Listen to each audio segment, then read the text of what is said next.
Okay, so we got all this prepared. Just need to make sure if everything in the back seems to be okay as well. Looks like I got everything in order. Ah, yes. Okay, good. Oh, hold on. Just one little thing. Just got to make sure that's off. Good. Okay. So, now that I got all that out of the way, seems that I do have an audience right now, and I can go and just get this one started.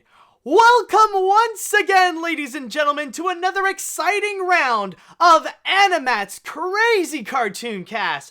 Now, I know that last week it has been quite a huge episode, so big in fact that I brought in a special guest right at the perfect time to help me out go through a lot of these massive stories. Now, I understand that compared to last week, this week won't necessarily have some big news, but they are still worth talking about. There's still some interesting things going on within the animation world, and a lot of stuff that have been brought to my attention that I feel like we would have some great discussions right over here in AniMat's Crazy Cartoon Cast. I know that we are going to go and have some great fun for this week. But before I go and get this one started, I would like to go and have a quick mention regarding a great tragedy this week that has that didn't necessarily taken any lives, thank God.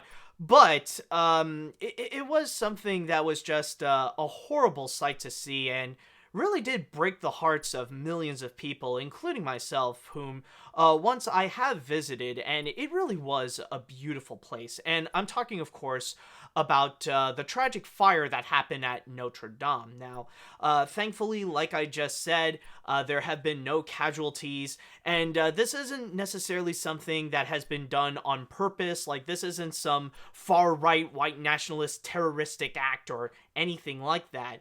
All we know so far is that there was a fire that occurred, and it did do some serious damage, especially on the roof, and it completely destroyed the iconic spire of Notre Dame Cathedral, which is possibly the most legendary church and legendary cathedral, or just the most legendary building next to the Vatican that is completely devoted of the Christian faith. And the thing about the Notre Dame Cathedral is that it's not just a place for religion. It's not just a place of prayer, but it is also a symbol of beauty.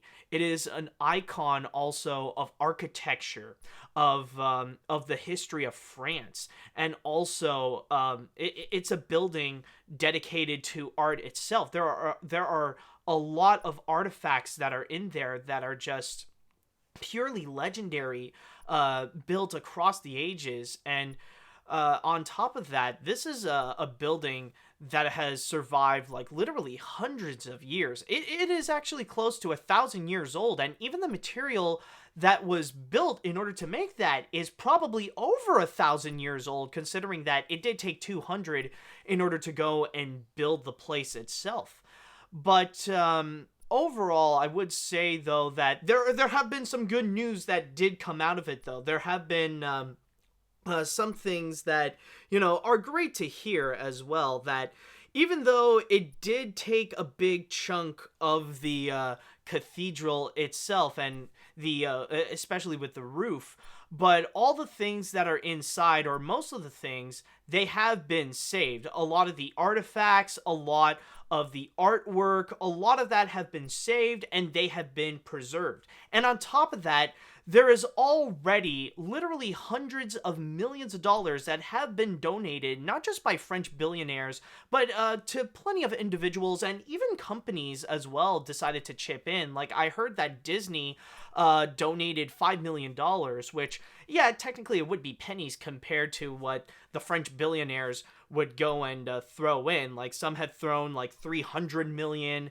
some had thrown like 100 million, and so much. So, like, the good news is that we know that France definitely has the money in order to go and rebuild what's been taken away in Notre Dame. And that's the one thing that I do hope to see, is the one day that Notre Dame Cathedral does get back to its former glory, that everything would pick itself back up, and that it would be, it would return to a place not only of prayer, but one of the most iconic buildings of France, and especially the world, especially one that has survived, once again, like hundreds of years and close to 1,000. So that's the one thing that I do hope to see, at least in our lifetime, that the cathedral will be built back to how it was before, and that hopefully these kinds of tragic events won't happen again, especially to such a legendary building like Notre Dame. Okay, so with all that said, I decided to put my little piece on Notre Dame Cathedral in there. And with all that said, I think now we should be ready to go and get into the stories that we got for this week. So let me ask to the chat wall right over here. Ladies and gentlemen, are you all ready for this week's episode of AniMat's Crazy Cartoon Cast? Let me hear it, folks. Come on, what do you say? Are you all ready? Okay, let's see. Okay, some of them are ready. Okay, good. Now we got the comments coming in. We got the comments. Okay, good. People are prepared. That's great to hear. I'm excited to see this. All right, so let's go ahead and get this one started. And I just realized, crap, we gotta start this off with a somber tone on this one. Fudge nabbit, I thought that we could go and pick things up, but, yeah, after my little talk with Notre Dame Cathedral, well, this isn't necessarily something that's gonna be something that will cheer people up. It won't be something that will perk people's spirits, you know? Nah. Unfortunately, this is another tragic event, and what I'm going to be talking about is going to be the passing of a legend among the anime industry. This is something that the anime community is seriously mourning about, and someone that you might be familiar with his work. And who I'm talking about is Kazuhiro Kato, but you may know him more as Monkey Punch. Yes, unfortunately, it has been reported this week that on April 11th, Monkey Punch has passed away due to a battle with pneumonia, and sadly, the pneumonia has taken his life. Now, for those of you who don't necessarily know who Monkey Punch is, Monkey Punch has created a lot of animes and has created a lot of mangas. But the one that he is well known for the most, and the one that he has worked on the most, is easily Lupin the Third. And if I may read a little bit from my source here in comicbook.com, it states that for those unfamiliar with the series, Lupin the Third dates back to August of 1967 and run for 2 years before a follow-up was released on June 1977. Over the years, a slew of anime projects have adapted Lupin the Third and added original stories to the franchise. In 2018, a brand new Lupin the Third anime series debuted, and fans praised it for its referential humor and colorful action. And the story of Lupin the Third is basically the tale of this guy who is known as the world's greatest thief. And sometimes he would have his friends to help him out in order to go and successfully try to get the treasure and run with it, while at the same time also trying to get to go and avoid the law, considering that there's this one guy who has always been obsessed with capturing, trying to capture Lupin the Third, and that would be Inspector Zenigata. And from there, Lupin the Third has created a massive legacy for himself. In fact, I would argue and say that Lupin the Third would hands down be one of the most famous Japanese animated characters ever created. Like, he really is an icon in himself. And like this article stated, that there have been so many different adaptations of Lupin the Third, not just so many different mangas, but also many different animes, many different movies, and many different productions, even live action productions on top of that. And from there, like, along with those stories, we would also get some time to know about all the other characters that would join on Lupin the Third's adventures. Rather it be Lupin's assistant Jigen, or rather it be the samurai Goemon, or the signature femme fatale of the series, which is, who is it? Fujiko, yes. The femme fatale Fujiko, or even, like I stated, like there have been some stuff where the focus is primarily on Inspector Zenigata. So this really is a franchise that has a massive legacy in itself and has created such a huge impact, not just in Japanese culture, but just all around the world. And one thing that I could say about Lupin the Third and what Monkey Punch has done in order to create Lupin the Third is that, interestingly enough, Monkey Punch has created possibly the most famous and the most iconic anti-hero ever. Now, this is not necessarily a character that should be looked up to. He should not be viewed as an actual hero, but is the focus of his own stories and how, yeah, there have been villains worse than him, but this is really a character that has truly defined the modern interpretation of an anti-hero. That even though, like, he could be viewed as a bad guy, but does have a pretty strong following and has a lot of admirers along the way, especially people following his journeys and just people admiring his attitude and his wit and the ways that he would always get away with whatever crazy scenarios. Like, just when it seems that he was so close in the grasp of Inspector Zenigata, he managed to just quickly get out of it and even get away with the treasure at, well, sometimes, not necessarily all the time, but at least he managed to go and get away with it.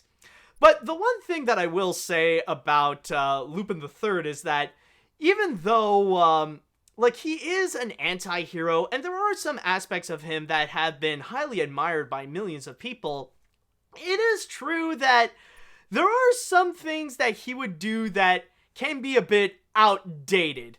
Like, especially his treatment towards women. And it's not necessarily the fact that he is a massive flirt or a womanizer. I wouldn't even consider him that. He's like a full-on creep. Like, the thing with Lupin the Third, if you have seen some of the animes, if you have read some of the mangas, Lupin the Third would not hesitate to just move forward for the purpose of getting a lay. Like, he wouldn't necessarily go and try to convince ladies to go to bed. It's more like he would just go direct, and he would just jump in and go, "Give me them titties!" Yeah, like, let's just say if Lupin the Third was in real life, maybe Inspector Zenigata wouldn't get him, but the #MeToo movement certainly will. But yeah, I will say, though, that in terms of my experience with Lupin the Third, yeah, like, even though Lupin has done a lot of massively questionable actions, but I will say, though, that there is one thing that I really do admire from him, and something that I absolutely adore, and that could probably be the most famous work that ever came out of Lupin the Third in general. And I am talking, of course, about the Castle of Cagliostro. And for those of you who don't necessarily know what is the Castle of Cagliostro, that is actually Lupin the Third's second movie, but it's actually a lot more noted to be Hayao Miyazaki's directorial debut. Yes, before he would go and create Studio Ghibli by teaming up with people like Isao Takahata and Toshio Suzuki, he would go and actually work on some Lupin the Third projects. He actually did go and not only animate some of the episodes, but he would also go and actually direct some of the Lupin the Third episodes. And probably his biggest contribution would have to be the Castle of Cagliostro. And what's very interesting to note about the Castle of Cagliostro is that he really was toned down in terms of his anti-hero aspect. Like, he's not necessarily as edgy as he was when Monkey Punch would craft him, and funny enough, even at the time, the series was, well, not the series, but the movie itself was actually heavily criticized back then because of the portrayal of Lupin the Third, and many of the other characters are not necessarily as accurate. But what's interesting to note about Lupin the Third in that one is that not only is he a little bit more of a hero, but Hayao Miyazaki just transformed Lupin the Third into a more Robin Hood type of character. Like, he really is someone that, yeah, his actions may be questionable, where he would be he would still count as a thief and stuff like that, but he definitely has great intentions. Like, this is someone where you know deep down he has a great heart of gold and he knows the right thing to do. And especially with his way with women, even though there are some familiar aspects to him where, yeah, he can be a little bit of a pervert at times, but like, now he's a lot, like, his approach to it is a lot more respectable. Like, he's a lot more flirtatious with women, but especially with the princess, like, this guy is chivalrous as F. Like, this guy turns into a true gentleman with the princess.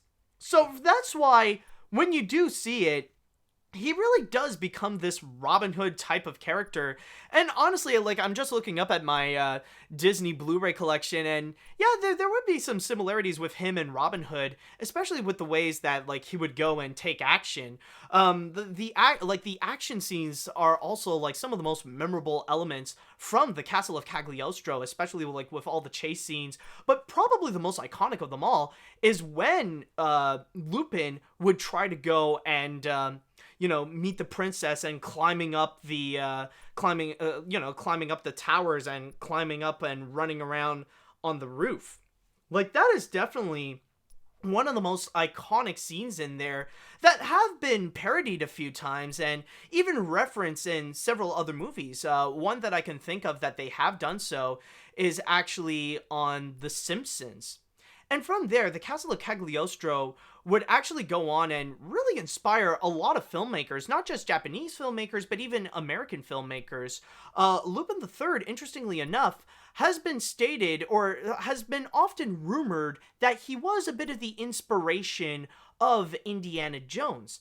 And honestly, that is another element about Lupin the Third that I feel like it really is worth talking about, and really stands on the legacy of Monkey Punch, the influence that Lupin the Third has caused all around media. And this is not just Japanese media, but also on Western media as well. And you could see his influence from left and right with the way that not only is he portrayed as an anti-hero, but mostly making their characters very charismatic. And often you'll see a lot of people giving out nods to Lupin the Third and characters like him, where, as I stated before, he really did define the modern definition of what it means to be an anti-hero.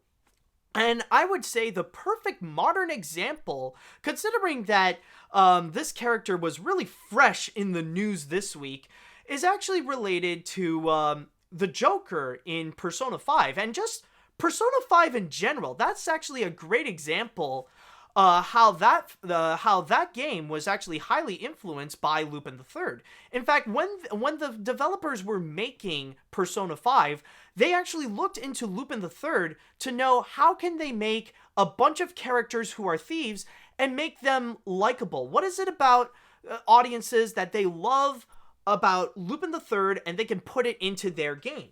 And you could tell there are a lot of elements from Lupin the Third that really does carry well onto Persona 5.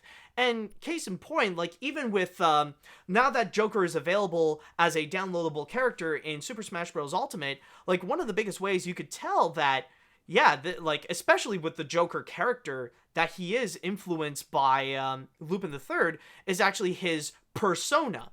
When you max out his gauge, suddenly he'll summon his persona, which is like a spirit that's partly him, but is aiding him to be stronger. And that spirit would actually be called Arsène, as a reference to Arsène Lupin III, and also a reference to what inspired Lupin III in the first place, Arsène Lupin, which started out as his own story. Arsène started out as his own stories and then would have several spin-offs with Sherlock Holmes and then really grow from there. So overall, this is just to go and explain the massive cultural impact that Lupin the Third has caused in modern media. And you could tell how Monkey Punch himself is a massive influence in the anime industry. Definitely a legend for creating a character that even after 50 years, he is still going extremely strong. This is a guy whom, like I said before, ended up creating one of the most popular anime characters of all time, where even after 50 years, people are still watching Lupin the Third stuff. People are still making content devoted to Lupin the Third and many of the characters that are involved with it. We still see the adventures of not just Lupin the Third, but also Jigen, Fujiko, Goemon, and Inspector Zenigata with all these characters. And it really does say something, and for that, that is something that I definitely do thank Monkey Punch for. This guy has definitely created a great legacy for anime, and especially with a character like Lupin the Third. So, may Monkey Punch rest in peace, and may Lupin the Third forever live on. So, with all that said and done, I would like to go and go into the chat wall, and I would like to ask, what do you guys think about Monkey Punch in general and the influence he has caused with Lupin the Third? And while I'm at it, while you would go and discuss that, I would like to know if you guys would like to share some memories related to Lupin the Third.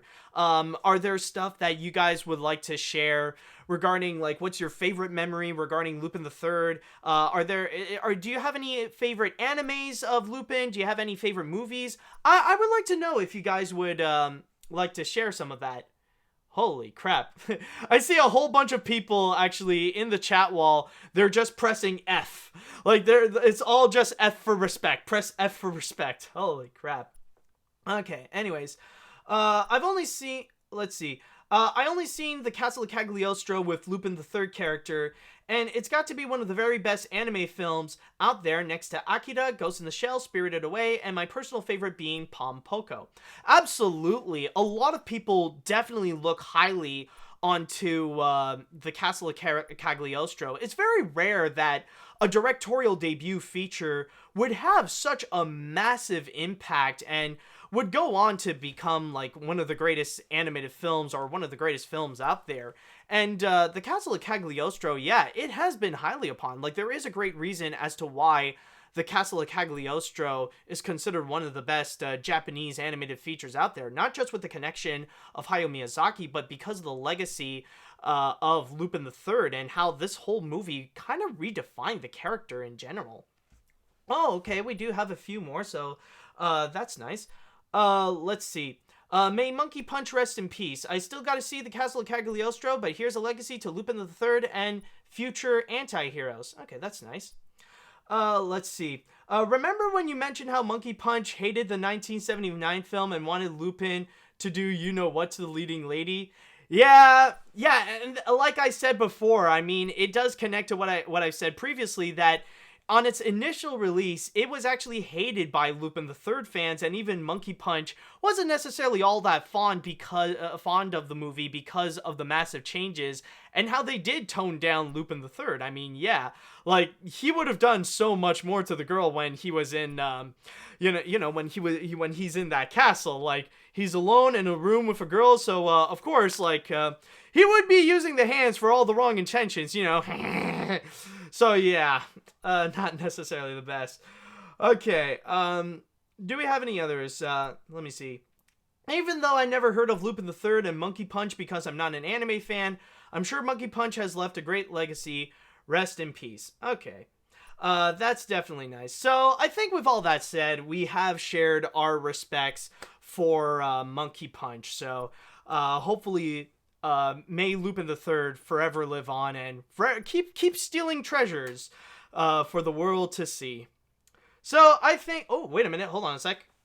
We got one more to read. Oh, someone did bring up right at the last minute. The Castle of Cagliostro might be my personal favorite. Lupin the Third Part 4 series is one of my favorite episodes based on Lupin features. I give all my respect and legacy to this guy created, though. No F for me. No F for me. Rest in peace. Okay, there we go. So, we got all that done. And I think now it's going to be time that we're going to go and move on to our next story. And I'm going to be very honest, this was a little bit of a last-minute addition. And, yeah, I'm not necessarily all that excited to get into this one because this is going to be opening a whole can of worms that I have previously discussed before, but this is regarding a subject in particular that some people on the internet are still very emotionally attached to. That they can be a bit irrational in the subject and they can let out all their emotions regarding this. And what I'm going to be talking about is going to be something that I will say that, well, at least one good thing can come out of this is that we are one step closer to just finishing all this and, like, hopefully people can move on. Vic Mignogna's back here, folks, and he is gonna be in court. Yes, Vic Mignogna, which you guys may know as the anime voice actor who has done the voice for characters like Broly in Dragon Ball or Edward in Full Metal Alchemist. Yes, he is ready to go and fight back against the allegations against him, and he is actually going to be going to court, where he is suing not only Funimation, but a few voice actors as well, which includes Monica Rial, Jamie Marchi, and even the fiancé of Monica, Ronald Toy. And it states here, reading from my source in Variety, where it says, Mignogna's suit stated that he is suing for interference in other work contracts and that the charges made against him accusing him of sexual harassment are false and affected his career due to not only Funimation's decision to no longer work with him, but conventions also canceled his appearance. Mignogna and his lawyer Ty Beard of Beard Harris Burlock Hughes are seeking monetary relief of over $1 million, in addition to other reliefs of which Mignogna may be justly or equitably entitled.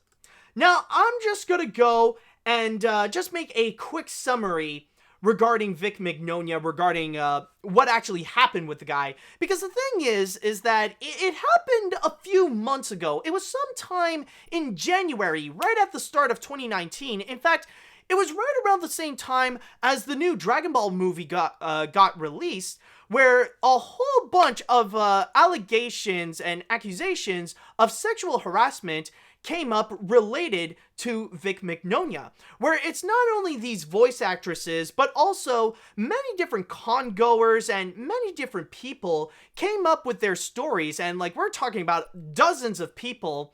They decided to come in and they decided to share their stories about their experience with Vic Mignogna and how it has been very unpleasant. And it's not necessarily just of sexual harassment where he would go and approach women without their consent and even going a little bit too close, down to the point where there have been photo evidence of him actually doing so.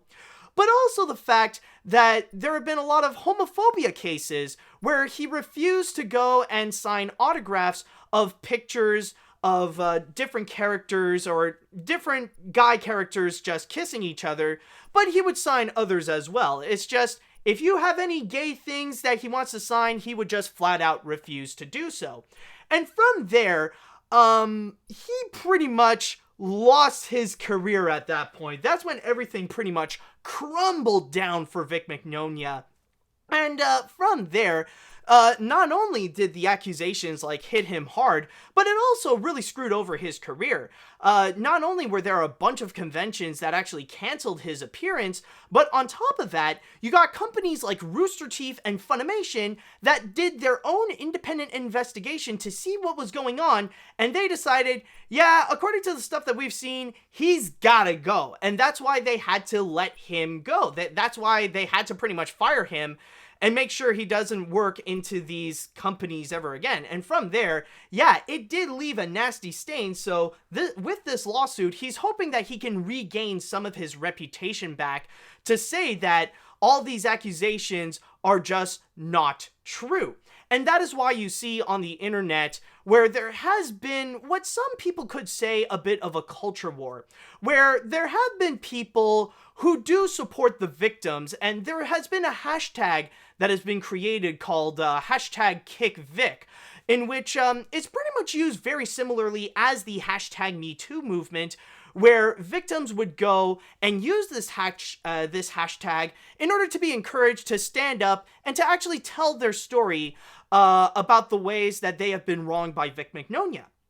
But at the same time, though, Vic Mignogna has a very prominent fan base, and the fans of Vic Mignogna have been very loyal to him and are still sticking by his side, even with this controversy, where there is a counter to this movement that is called I Stand With Vic, where you see a lot of people who support Vic Mignogna, but not necessarily to help him out, but more to go and attack the people of hashtag #KickVic, to more go and vilify all those that would oppose Vic Mignogna. And that's why you do see within the anime community right now, there is a bit of a controversial culture war that is going on, and it ended up becoming far bigger than just your typical hashtag #MeToo moment where you got this anime dub voice actor that ended up getting fired. I mean, it seems like nothing, and it doesn't seem like anything that people would care about, but from there, it just really got out of hand. And let me just say, with the first thing regarding this lawsuit, is that I'm gonna give Vic credit. He's got some balls on this one. This dude is very bold in terms of what he is doing. Like, he's really going double or nothing with his career right now. This is like the final thing he can do, because if this fails, then I think it would factually be over. Because all the allegations, all the accusations, at that point, if he fails, then those are all going to be considered fact. And all the other anime dub studios, they're going to take notice of it. And you're never going to hear his voice in another production again. And you're probably never going to see him in another convention again. Or at the very least, like, you will see him appear in conventions from time to time. And like, even in this day and age, there have been a few, just a very few that he would go and appear, maybe one or two, and that's it. But you're never going to see him at any of, like, the big ones. You're never going to see any of, like, the more prominent professional conventions that will bring voice actors like the ones from Dragon Ball and go in. So that's pretty much the current situation. And yeah, this dude got some balls, especially the fact that he's gonna go and make some big claims, not only stating that all these sexual harassment accusations are false, but going for trying to get over $1 million from these people. Like, saying that because of this career choice, like in the few months that this happened, apparently he is entitled to over $1 million and more. And in addition to other relief, it even says, in addition to other relief, in which Mignogna may be justly or equally entitled. And I gotta say, like, and before I go into it, I just gotta put in my little piece, and bear in mind, this is just my opinion regarding the whole controversy. Like, some people might be wondering, like, where would I go and fit in? What is my opinion on this? And I'm gonna be very honest, and keep in mind, this is just my thoughts on the whole situation. But honestly, I would lean a little bit more to the hashtag #KickVic side. Because when you see the evidence, when you see what's been displayed about what has been going on in terms of the whole controversy with Vic Mignogna, you do realize that in terms of the professional people who have worked with Vic Mignogna, literally none of them are on his side. All the professional studios like Funimation and Rooster Teeth, none of them are on his side. All the voice actors who worked with Vic Mignogna, none of them are on his side. And all the people who personally know him outside of conventions, who would usually hang out with him, they're on the victim's side as well.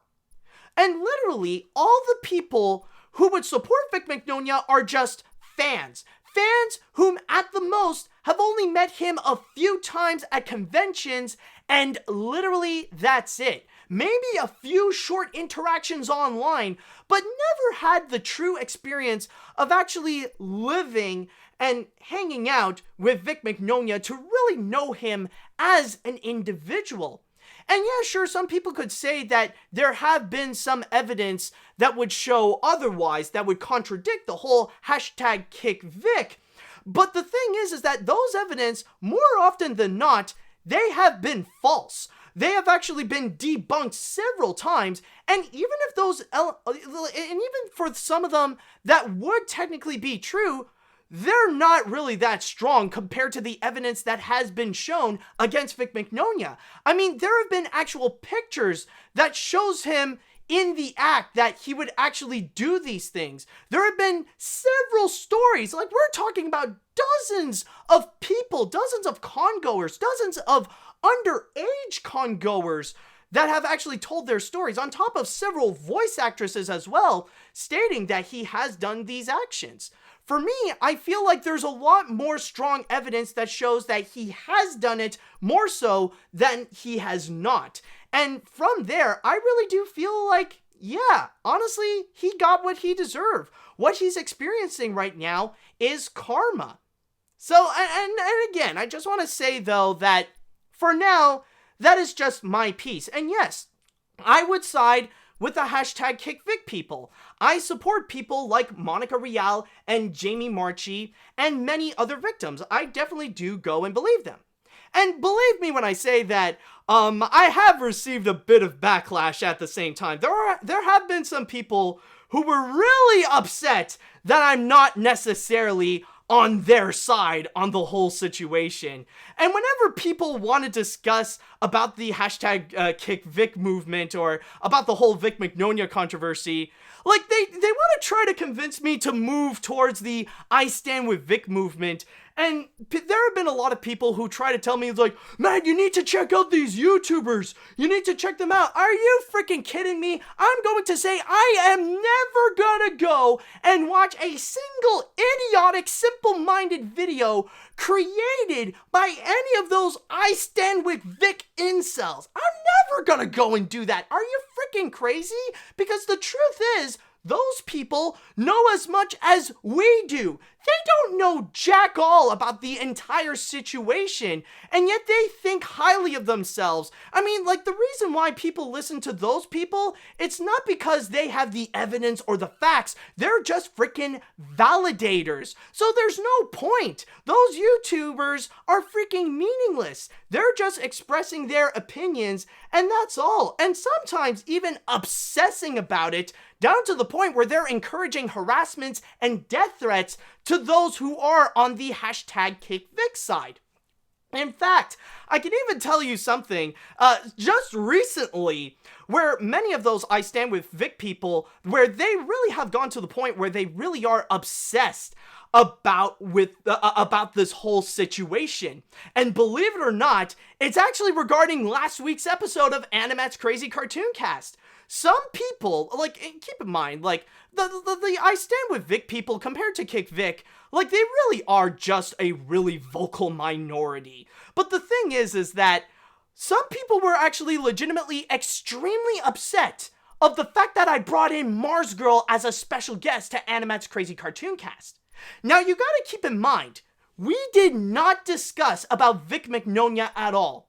None of my interactions whatsoever with Mars Girl regarding, like, bringing her over to the podcast and stuff like that, never did we even mention about Vic Mignogna or anything like that.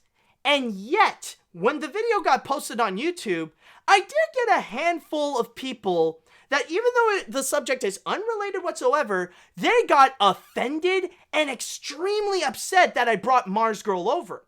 And the thing with Mars Girl is that, technically, no, she hasn't been sexually assaulted by Vic Mignogna. However, she has stated that she has experienced some unpleasant interactions with Vic, and on top of that, a lot of people credit her for being the creator of the hashtag #KickVic. And from there, many people who do stand with Vic, they see Mars Girl as like the enemy, kind of like the leaders of the hashtag Me Too, of the hashtag #KickVic movement.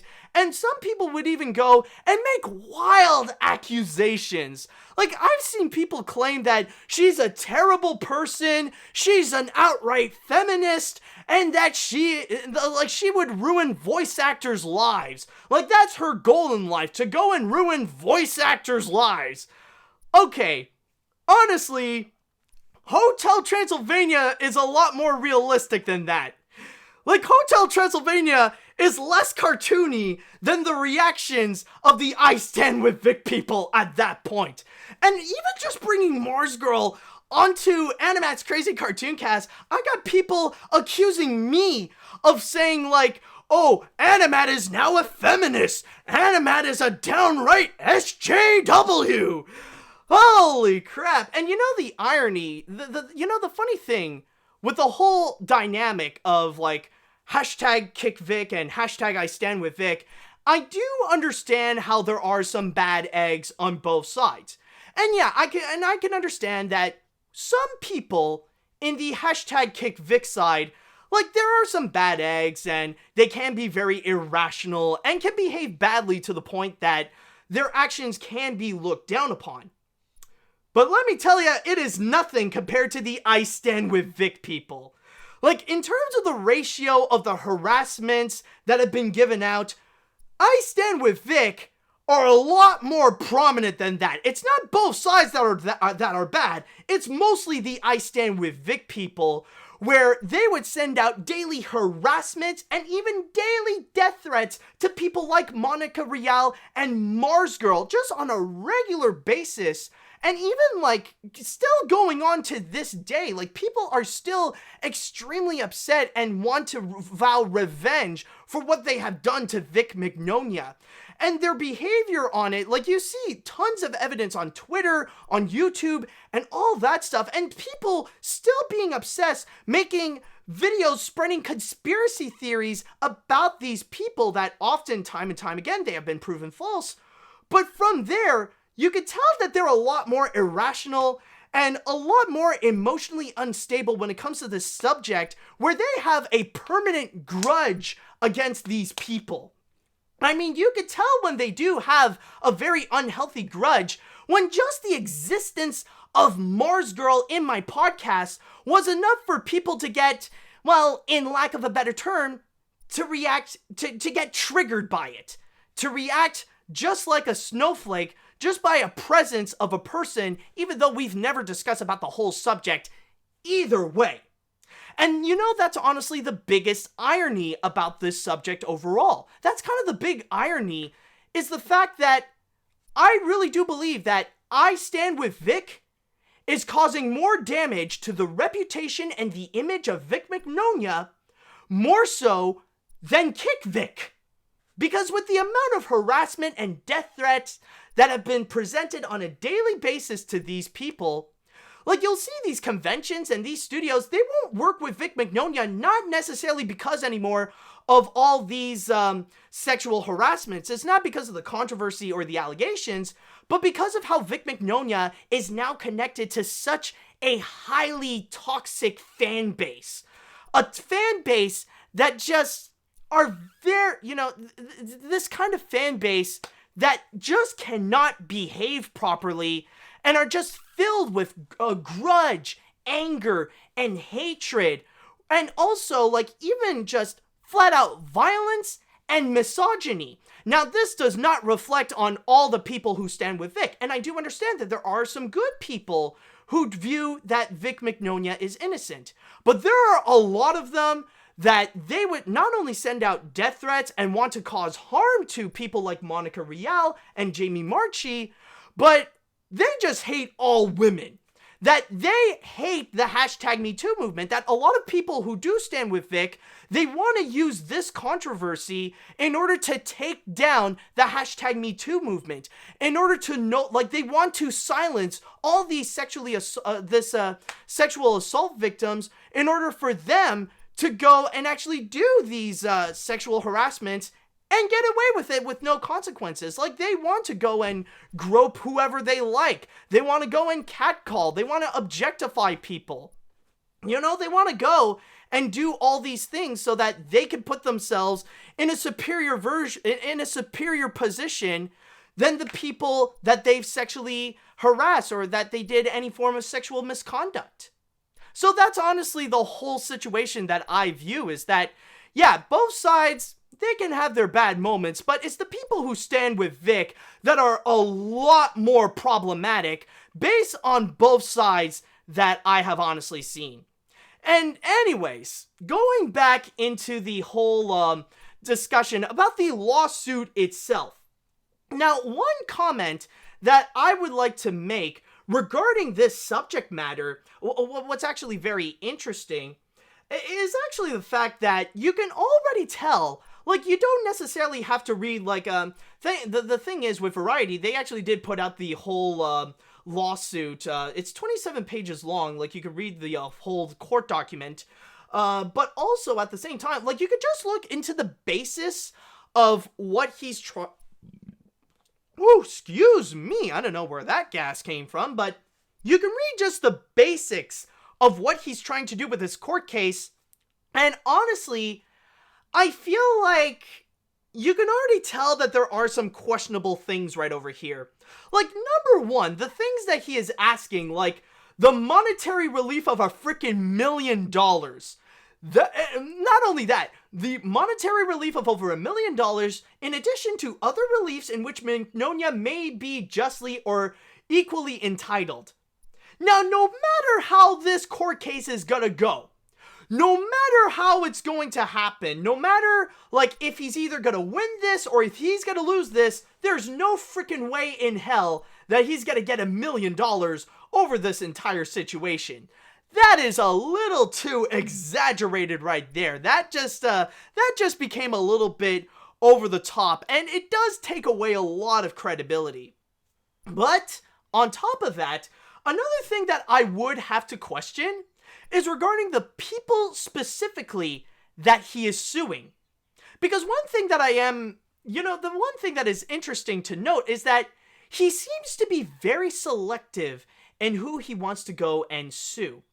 Now, Funimation is one thing, but look in terms of the voice actors that he picked in terms of the lawsuit. Monica Rial and Jamie Marchi, both of which are women. And yes, I know that technically there is also Roland Toy. But then again, Roland is the fiancé of Monica. So the thing is that you could tell he has a little bit of a personal vendetta against the women who went after him with these accusations. Not necessarily the guys. You gotta keep in mind that there have been some people like Chris Sabat who were actually against Vic Mignogna. Maybe I'm wrong in that, but I know that there have been plenty of other male voice actors who are completely against Vic Mignogna and even go flat out say that he is definitely a sexual harasser and all that kind of stuff. But it is kind of intriguing the way that he decided he just wants to go against the women. He wants to make sure that women, that these women have to be put in their place. Because as we all know, women are just liars. And all women are liars in terms of the sexual harassments done by Vic Mignogna, considering that he's perfectly innocent. And whatever he has done is all by consent in general. So from there, he wants to make sure to put these women down and make sure they don't question a man's authority so that he can do whatever he wishes and that women need to shut up in this case. Isn't that right, Vicky boy? Is that why you're just going after the girls and not necessarily the guys as well who played a major part in this? Is that why you just want to go and sue the women so that you can just stick it to the girls, stick it to the feminists, to make sure that all feminists need to be banned on the internet, to make feminists and SJWs look like the bad guys in this scenario and not the prominent men? No, the men are always innocent. Whatever they do, well, if they've done anything that seems like sexual harassment, well, boys will be boys, am I right?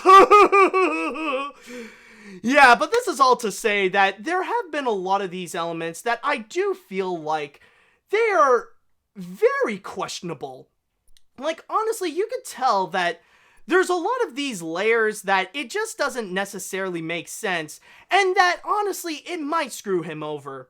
And also, one more thing that I would like to add related to Vic Mignogna is the fact that the people that he is suing for, and not just like with Monica, with Jamie, and Roland, like, the thing is, they are definitely gonna fight back. And oh man, did Vic decided to arm the defendants with a freaking powerful ally. With Funimation, you gotta keep in mind, I think Funimation is associated with Sony right now. And Funimation, I'm definitely sure they got access to some pretty large lawyers. They got some pretty big and threatening lawyers, like, oh, okay, Vic, you got a Thai beard? Yeah, yeah, check out the people that Funimation has got. And I can guarantee you, like I said before, Monica, Jamie, and Roland, they are going to fight back.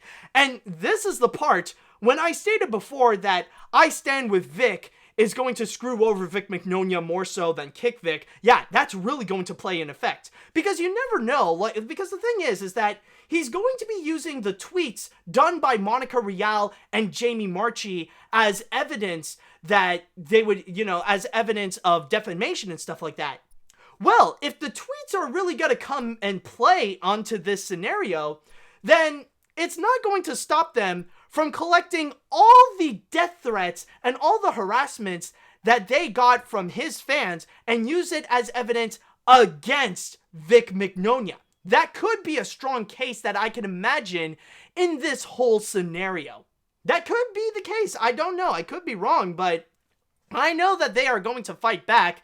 And honestly, I feel like there could be a strong chance that it might not come out to be a happy ending for Vic Mignogna. In fact, I feel like this whole court case, it might end up in the similar veins of what happened to Chris Savino, the creator of The Loud House, and how his career, like, immediately afterwards, he ended up being completely rejected by the animation industry.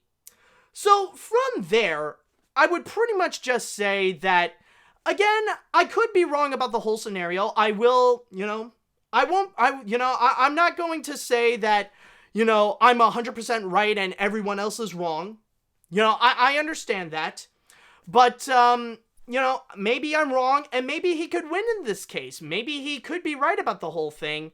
I'll try to keep an open mind on this scenario, but honestly, for either side, I do wish them the best of luck, and I really do hope that this could just end off the whole controversy. That's the one thing that I really do wish about this whole kick Vic and I stand with Vic bullcrap, is that this really is such a very unnecessary culture war that really just got out of hand. That's really causing more harm than good.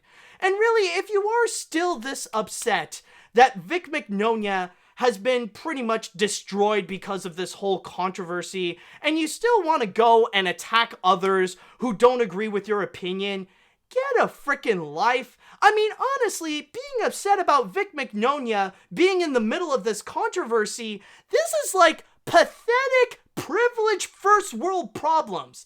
If this is the big thing that's upsetting you the most and making you have a grudge against many others who say that Vic Mignogna is a sexual harasser, then honestly, dude, just get a life, man. Anime is still going to survive. No, Toei is not upset with Funimation. They're still going to be collaborating well together. It doesn't matter to them. All this doesn't necessarily matter. Anime and everybody can survive without Vic Mignogna voicing in the anime industry. Okay, we can all move on from that.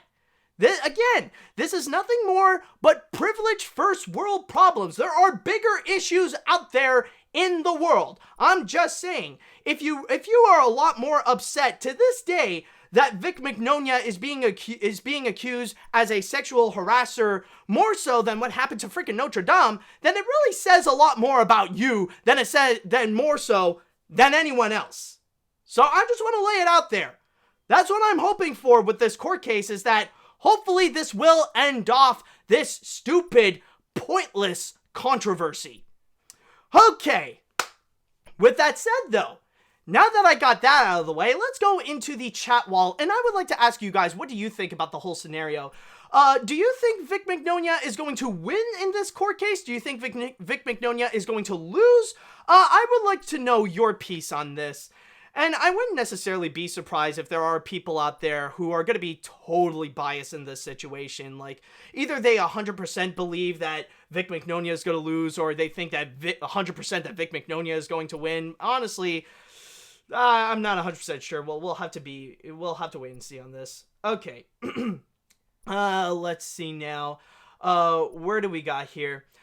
Vic deserves to lose in the court case. He has been accused of sexual harassment and should face the consequences. The studios decided to let him go, and that's their decision. Why can't he accept that he is a toxic individual? This is honestly the second dumbest news I've heard after the Jim Jeffries show controversy.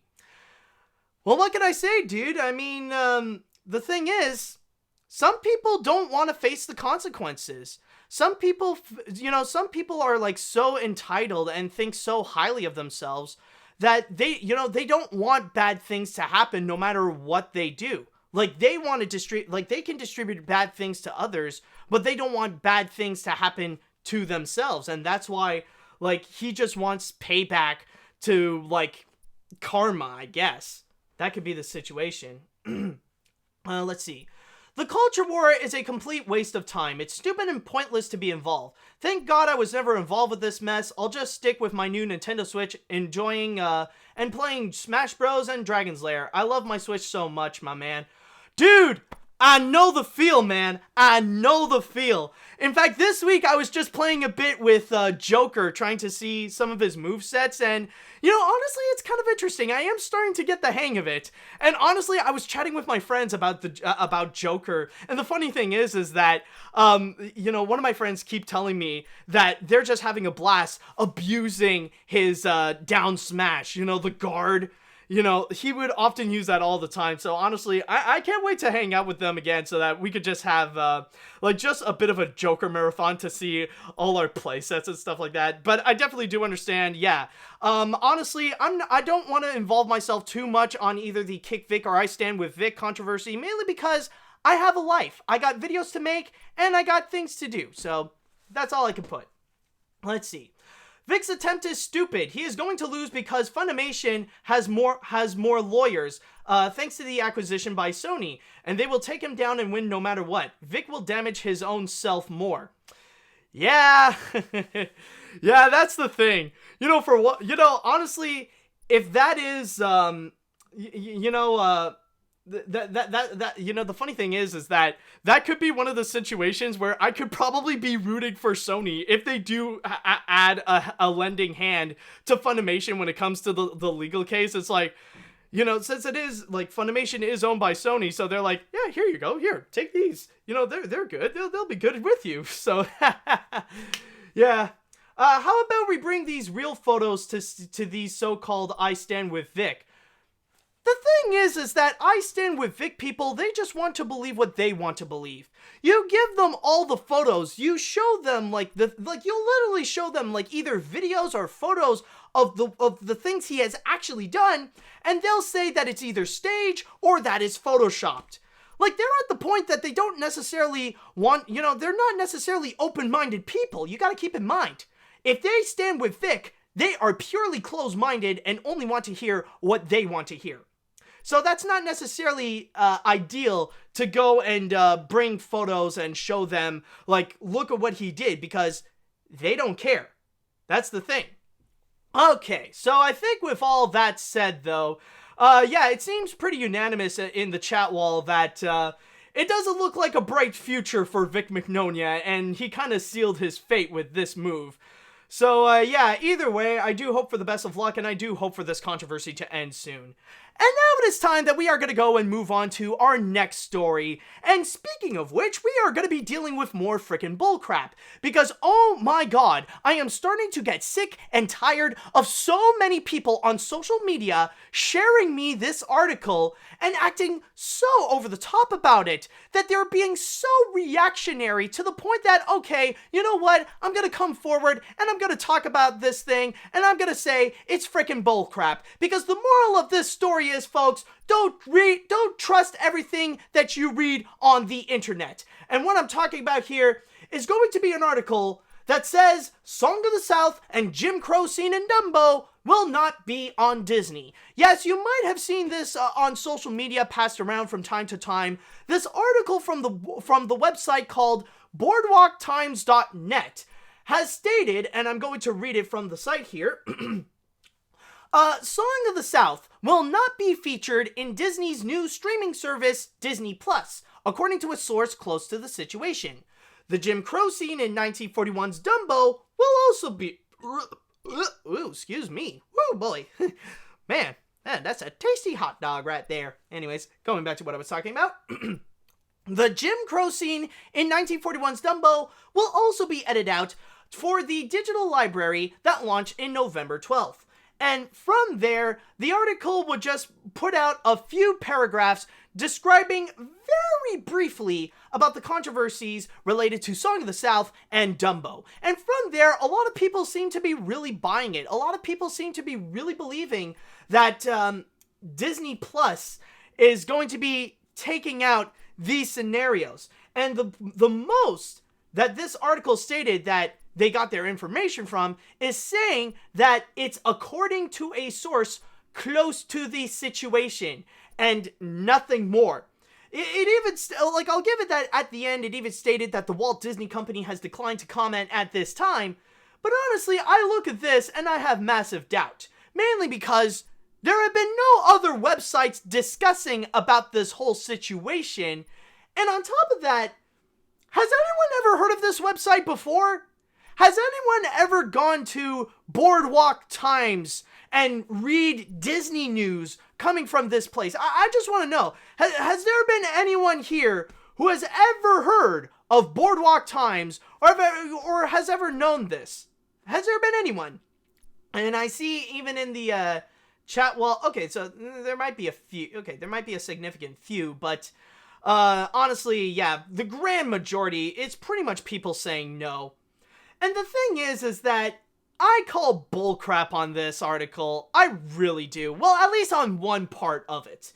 Because honestly, like, the person says, like, oh, this is according to a source close to the situation. Yeah, well, according to my source close to the situation, you are full of crap.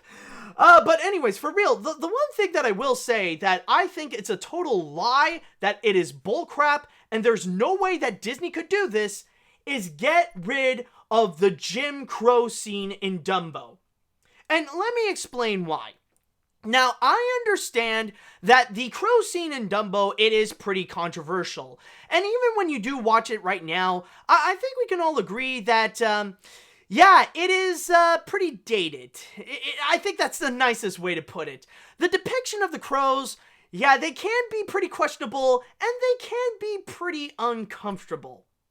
However, does that mean it will be enough for Disney to fully opt out the Crow scene in order to fully remove it from Dumbo? Absolutely not.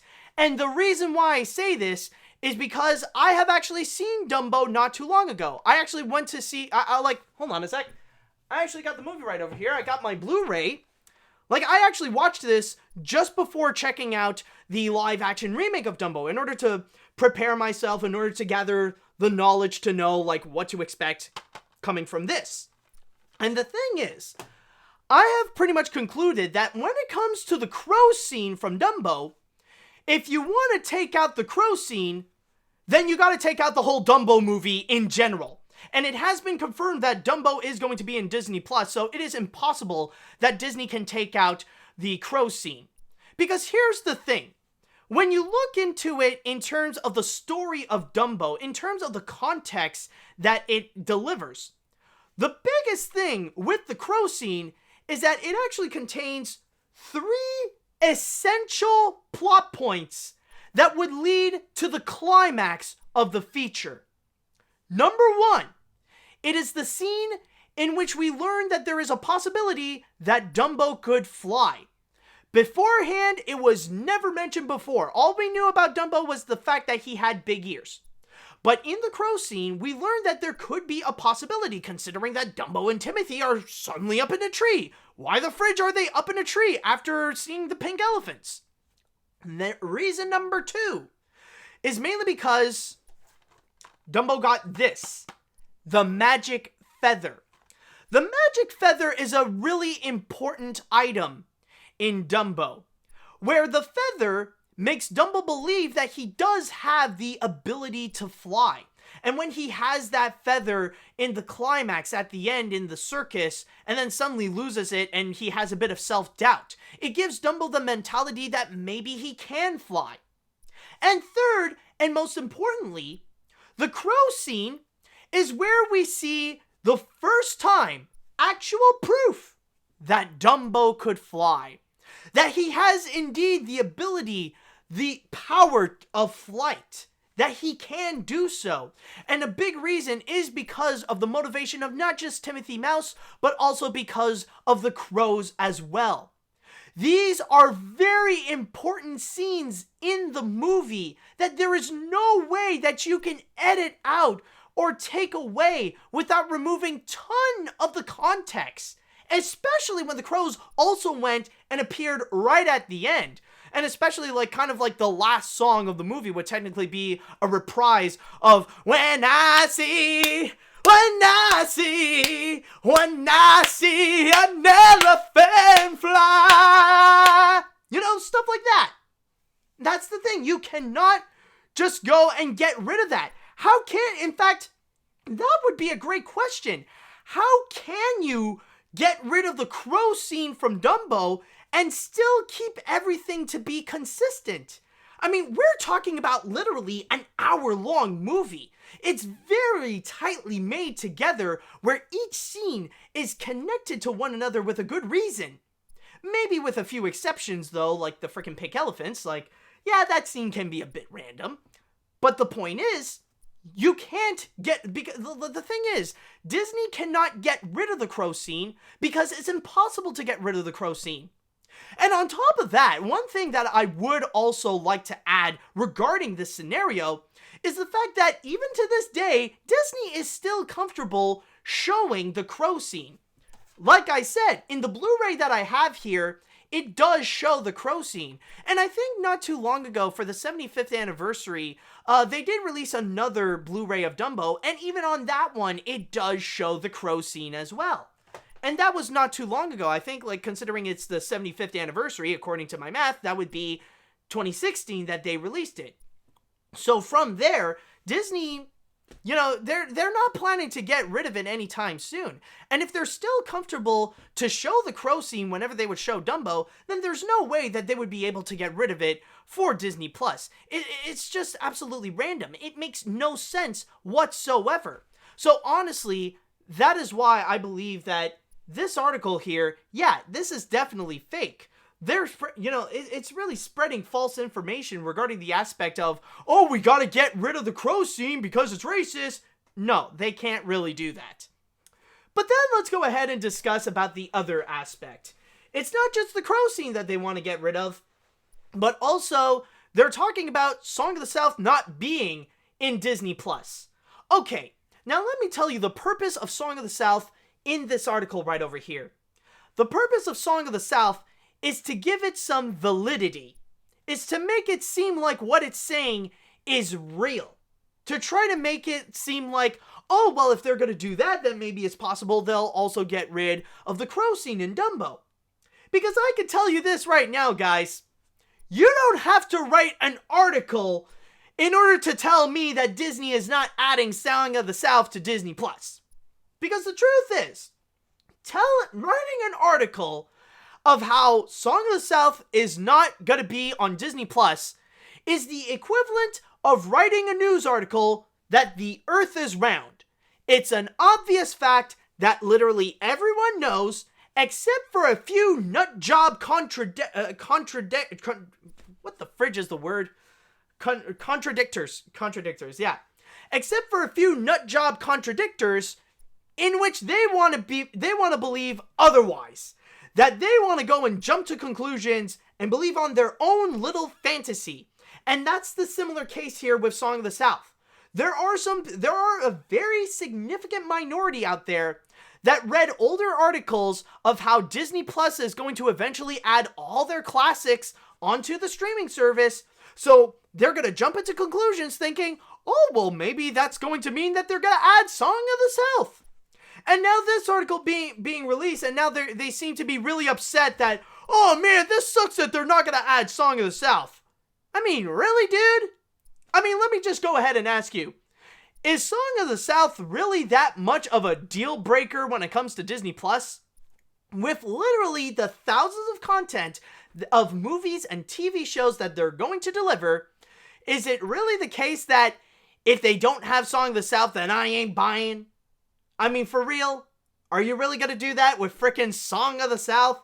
Because I can guarantee you, as someone who has actually seen Song of the South, they ain't going to do that. And considering that over the decades, Disney refused to bring Song of the South onto home media, there's no way that they're going to magically bring it to frickin' Disney Plus. There could be that slim chance, but I definitely feel like there's no way. They haven't gave up then, they're still not going to give up on it now.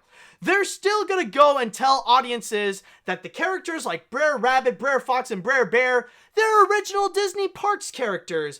They're just like Figment or the Hitchhiking Ghosts. They're created specifically for the rides. They're the characters of Splash Mountain. Yes, songs like Zippity Doo Dah and Brer Rabbit, Brer Fox, and Brer Bear, they all come from Splash Mountain. Nothing beforehand. It's all created because of Splash Mountain. That's the whole purpose of it.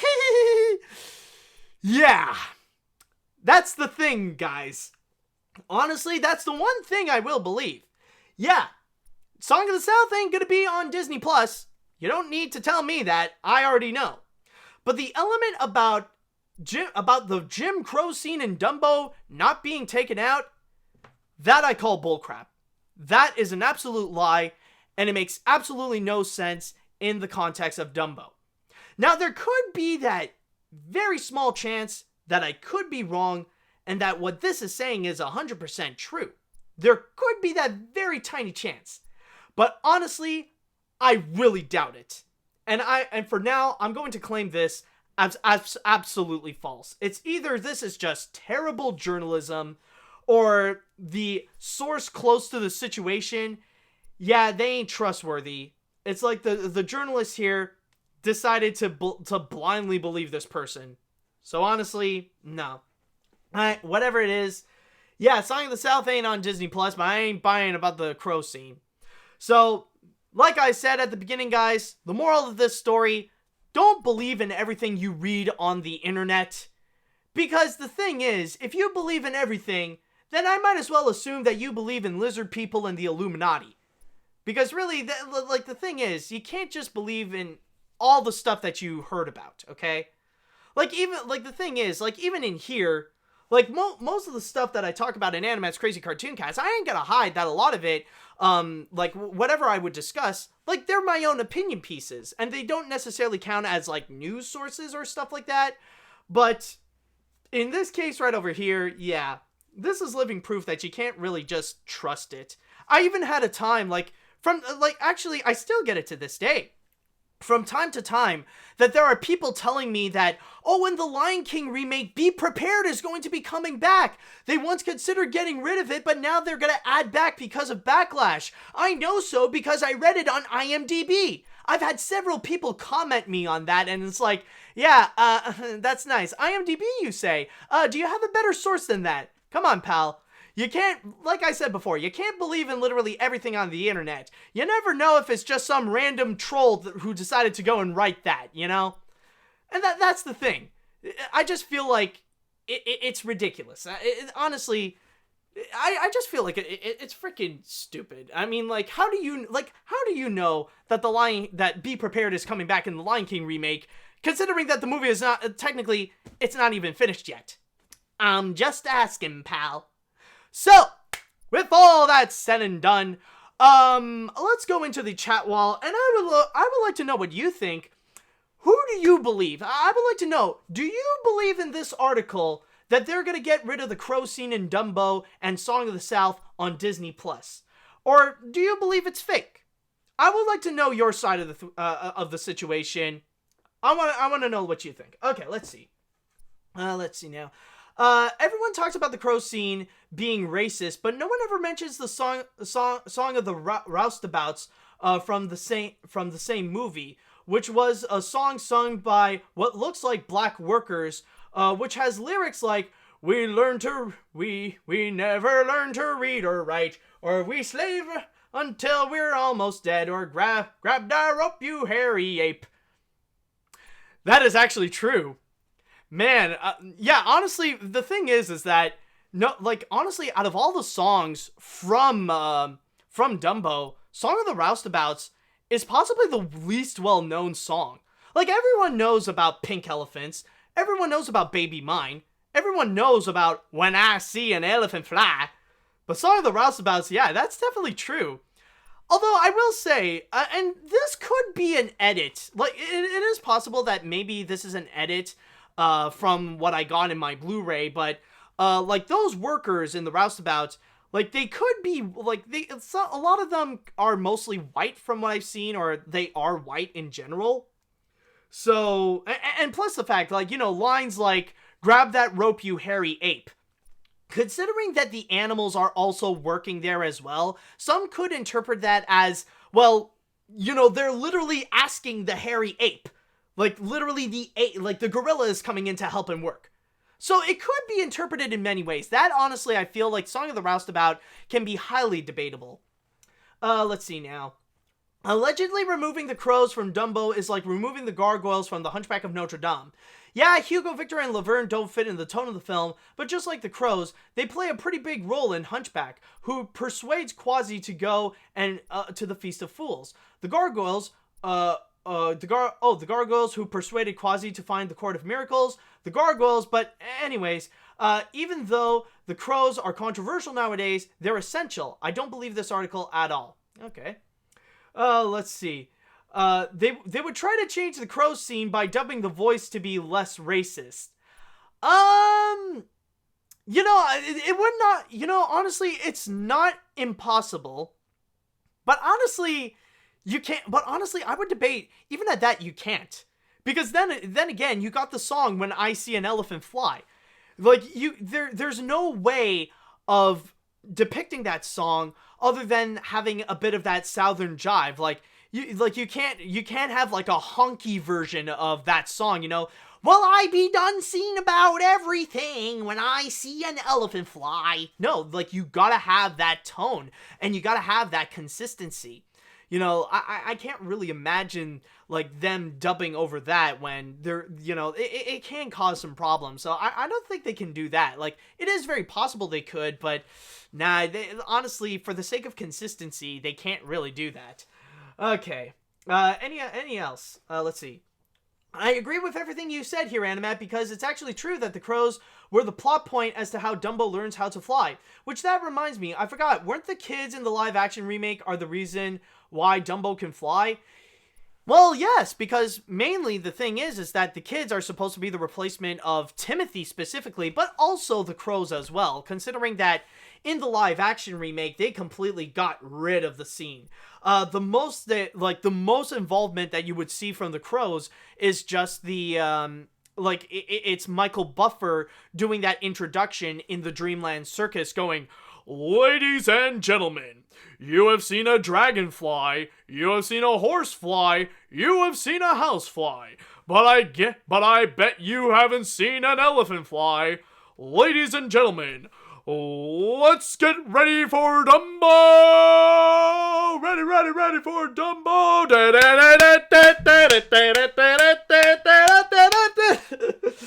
Oh my god. That would actually be amazing if they do that in the live action remake of Dumbo. That suddenly they do play that the Pump the Jam song. Like after he says that, that would actually, honestly, that would help things out for the remake. Oh my god. Okay, so I'll read one more comment. Let's see. I think the only way Disney were to release Song of the South to the public would be to put it under the Fox or Touchstone banner, which I highly doubt. Is there a point to that? Would that really help anything? I mean, everyone knows Song of the South is from Disney. So releasing it under Fox, it's like Disney is coming out with a freaking mustache going, Hello, I am Fox. I am going to release a classic movie called Song of the South. It is from 20th Century Fox, you see. I don't think it's gonna work like that, buddy. Okay. I think we are pretty much all good with this story. And now we are gonna go and move on to our next one, which does relate to Disney Plus, actually. It does connect with Disney. And speaking of Fox as well, the thing is that a lot of people have been reporting this and considered it to be a massive dick move from Disney. Like, honestly, it was something that, yeah, it seems very douchey in Disney's part to do so, especially when it was very close to production. But honestly, I wanted to talk about this article not necessarily because of the headline itself, but there is one part in this article that really does reveal a lot about Disney's intentions with Fox. And you'll see exactly what I mean. And this is about the article where the Mouse Guard has been canceled by Disney. And the thing is that what seems to have happened is that there was this movie called The Mouse Guard, and it was years in preparation under Fox. And what they basically wanted to do is that they wanted to make this motion capture family-friendly movie where a lot of people say that it's just Game of Thrones but with mice. And already they had a massive cast and crew for this. It's stated here that the project was developed by Fox. Hold on, sorry. Okay, there we go. The project was developed by Fox with the adaptation of David Peterson's Eisner-winning comic book series, directed by Wes Ball. The film has set to star Idris Elba, Andy Serkis, Thomas Brody Sagster, and Sonoya Mizuno, the latter of whom starred in Crazy Rich Asians and was just ready to set to play this title character in the motion capture shot film. So technically it would be an animated feature, but it was mainly motion capture. I don't know if it's necessarily just motion capture characters shot in real environments, or if they would go full on Image Movers Digital or something like The Adventures of Tintin. It's either one of those. But they were all set in production. But it stated that apparently Disney looked at this, like after the whole Fox deal was made and everything is settled, Disney saw the production of this and they decided to go and cancel it because they stated in their own words that they felt like it wasn't a good fit. And from there, the big part that just seems really douchey from Disney, which, by the way, on a side note, I just want to say that I'm reading from my source here on Deadline. It stated here that the big reason, I already stated the reason, but the big reason as to why it was really douchey on Disney's part, it was because 2 weeks from now, the production would have started. Like, they were really close to starting production for everyone to get to work, and then Disney decided, nah, we're gonna skip that. Now, I will say, though, that there is one piece of good news about this. The good news is that technically, considering that it already has a large budget attached to it, considering that there have been a lot of big stars in there, that doesn't mean that the project itself of the Mouse Guard is dead.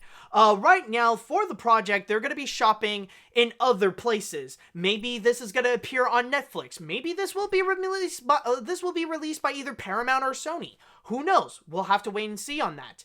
But the big reason as to why Disney decided that they want to let it go, I'll go and read from my...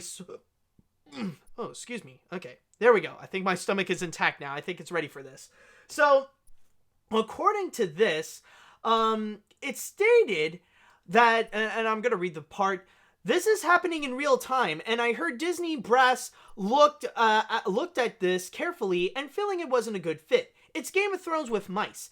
It is an important development as the film carries a large budget, and it was the reason Fox gave Boom Studios a first look deal. This isn't to say Disney isn't leaning on its Fox-developed films with Avatar films, Kingsman, the Fear Street trilogy, Free Guy, West Side Story, and Death of the Nile all coming. But Disney wants Fox to move away from the younger demo project it has in surplus and shift the focus to all audience fare with PG-13 and R-rated fare. So yeah, like I said before, like, this is a pretty douchey move of Disney to do so, that they were ready in production and then at the end of the day they decided to just cancel it altogether. Yeah, that does suck, especially for fans of the book series. I'm sure there were a lot of people who wanted to see something like the Mouse Guard come to life, especially when it does have a highly prominent cast like Idris Elba, and I mean, this is a motion capture movie, so you can't get away without bringing in freaking Andy Serkis into the production. And like, you got all these people, very credential directors, and even some very credential producers as well. Like, you got Matt Reeves producing the feature, and I really like Matt Reeves' works. Like, this guy is really legit as a filmmaker, and him on board as a producer really does give this project a lot of promise. But yeah, like, it sucks of the fact that Disney decided they're just gonna opt it out. But the big reason why I do want to go and talk about this subject in particular is mainly because of one of the last lines from this article. The fact that Disney wants Fox to move away from the younger demo project it has in surplus and shift the focus to all audience fare with PG-13 and R-rated fare. I think now we know that, okay, so now that Disney did bring Fox into its production, we know what Disney wants to do with it. Basically, the goal of Fox for Disney is to be the new Touchstone Pictures. Like, that's kind of the point. And if you guys don't necessarily know, the thing with Touchstone Pictures was that it was actually created in the 80s in order to expand Disney's lineup in terms of the movies that they would go and create. Where even though Disney is heavily branded as a family-friendly franchise, like, the whole brand is purely based on, like, family-friendly content, Touchstone would give them the ability to go and make movies for older audiences or make content for older audiences. Oh, excuse me. So the point is, with Touchstone, it's a way for Disney to make content for older audiences without necessarily putting in the Disney brand. They could throw in Touchstone and they're free to go and do whatever they want. And if it's not that appealing for families, then they could just go and slap in the Touchstone label. I believe that is exactly what they did with The Nightmare Before Christmas, and then it became a phenomenon, so then Disney was like, oh yeah, Nightmare Before Christmas, yeah, that's ours, yeah, it's a part of the Disney brand. So, yeah, that's kind of the whole point with it. And I see right over here, like, with the move that they made, in order to get rid of the Mouse Guard from its production, you could tell that what Disney wants to do is basically treat Fox like it's Touchstone Pictures. Whenever Disney wants to go and create PG-13 or R-rated movies that are not necessarily created to not necessarily connected to either Star Wars or Marvel, then they're going to put it under the 20th Century Fox brand. Considering that 20th Century Fox does have a whole bunch of more adult-oriented content that have been highly successful. So from there, Disney is going to go and attach that to their projects so that, you know, they're able to be free to do whatever they want. They don't have to worry to go and attach the Disney name onto an R-rated feature or a PG-13 feature. So that's kind of the big goal of what they got. However, when it comes to family-friendly projects, And this is honestly regarding a thing that a lot of people have been discussing ever since this deal first came up in the news. It's something that a whole bunch of people are thinking about. What is going to happen with this? Here's the thing: if this is the direction that Disney wants to take with 20th Century Fox, then the question still does remain: what's going to happen with Blue Sky?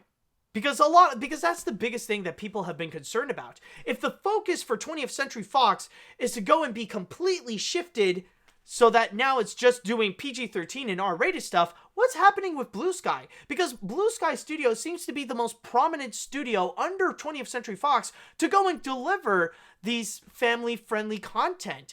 What's going to happen to them? And rumors have been circulating around, and people have been highly concerned regarding the possibility if Blue Sky might end up shutting down because Disney doesn't necessarily have a use for it. Especially with the fact that now that Disney owns Fox, Disney now has 3 major animation studio under its umbrella.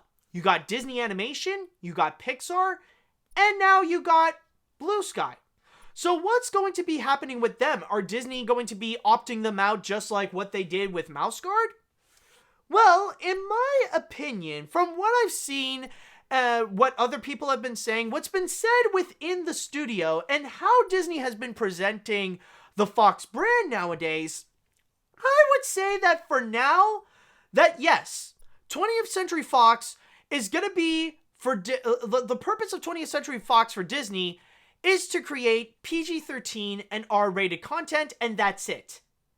With the exception of Blue Sky Studios. Blue Sky, in a way, is kind of like its own entity. Something of which that Disney would go and value as kind of like a separate asset of Fox. That you got Fox for the mainstream big movies, you got Fox Searchlight for the more independent films, and then you got Blue Sky Studios, which is the animation brand of Fox specifically. And there's actually one picture in particular, and I already saw, and by the way, on a side note, I just want to say, some people are asking, what about like Simpsons and Family Guy? I'm talking about movies in general. Television is kind of like another story right there. But anyways, going back on the subject of feature films, there was actually one picture that I saw recently that was taken just a few weeks ago that is honestly legitimate proof that Blue Sky is going to be okay under Disney. And that is actually regarding CinemaCon. It actually happened a few weeks ago, and Disney had a little bit of a presentation. And from there, they actually highlighted many different studios that are under their belt, and they would show all the different features, and they would show like all the different companies that are working for them and the different brands that they got. So going from left to right, like you got regular Disney, in which they show the live action remake of The Lion King. You got Disney Animation, which you got a really attractive picture of Elsa. Like, oh my god, like I see this, it's like, oh my god, she's actually really cute in this. But anyways, going back to what I was talking about, you got Pixar, which you got a picture of Woody from Toy Story 4. You got Marvel Studios, in which they show Captain America. You got Lucasfilm, in which they show Rey from the new Star Wars trilogy. You got 20th Century Fox, where they show Rami Malek as Freddie Mercury from Bohemian Rhapsody. You got Fox Searchlight, in which they highlight The Shape of Water. And then right in the far right, you got Blue Sky Studios, in which they actually show a picture of Will Smith in the upcoming Blue Sky film, Spies in Disguise. My memory drew a blank. I was like, crap, what the fridge is it called again?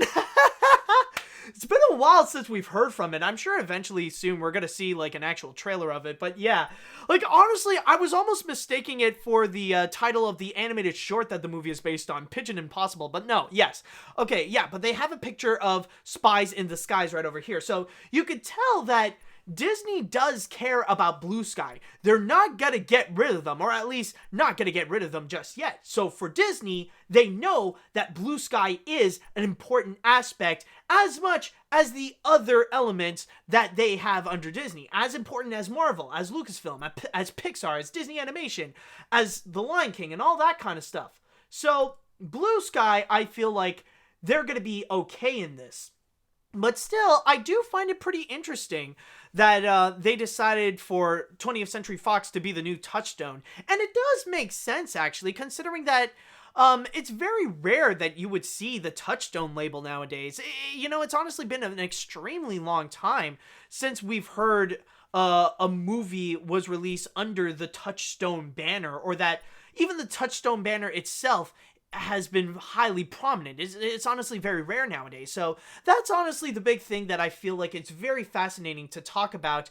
And with the whole scenario with the mouse guard, it really does reveal a whole lot of what Disney has planned to do with 20th Century Fox, and what that company is going to do for Disney. That if you're aiming for more adult-oriented stuff at Disney, they'll accept it, but you got to move to Fox for that. So that's honestly the big scenario with it. Okay, so with all that said and done, I would like to go into the chat wall right now, and I would like to ask, what do you all think about the whole scenario with the mouse guard? Are you disappointed that that thing got canceled? And also, how do you feel about Disney's plan to make Fox the new Touchstone Pictures? I would like to go and see what do you all think about this whole scenario. Let's see. It is a shame that Disney decided to be a douche to cancel this project that Fox was planning, because this seems like an interesting project that I could check out in the future. I hope other studios could purchase the rights to Mouse Guard and make the movie on this. Also, this would be great to see the return of motion capture, since I kind of miss it and hope it leans towards a Tintin level. Yeah, you know, that would be kind of nice. I would like to see more movies like Tintin. In fact, I would even say that I'm still waiting on that frickin' sequel of Tintin. Seriously though, I love that frickin' movie so much. I mean, there's a good reason why I consider it one of my most underrated animated films ever. It really is that frickin' awesome. See it, guys. Okay, but anyways, I think Disney was still thinking about that one motion capture film, Mars Needs Moms, still leaving a bad stain. Maybe that's why they canceled it. And you do bring up a good point. I mean, they've had some pretty bad experiences with motion capture in the past, and maybe it's because of the whole incidents that occurred with Mars Needs Moms, and even Jim Carrey's A Christmas Story. I think that film also flopped as well. Like, it was too much, and they didn't want to be involved with it, so they just want to opt out on that. So maybe it's because of, like, trauma that they refused to do so, but either way, I would understand a bit that if that would be the case, but so far, yeah, maybe it could be that, but probably, like, who knows, you know, who knows. Let's see, honestly, the mouse guard looks interesting in my opinion, but yeah, cancel before starting production is a dick move. But yeah, I want more Tintin. Yeah, well, yeah, you're not the only one there.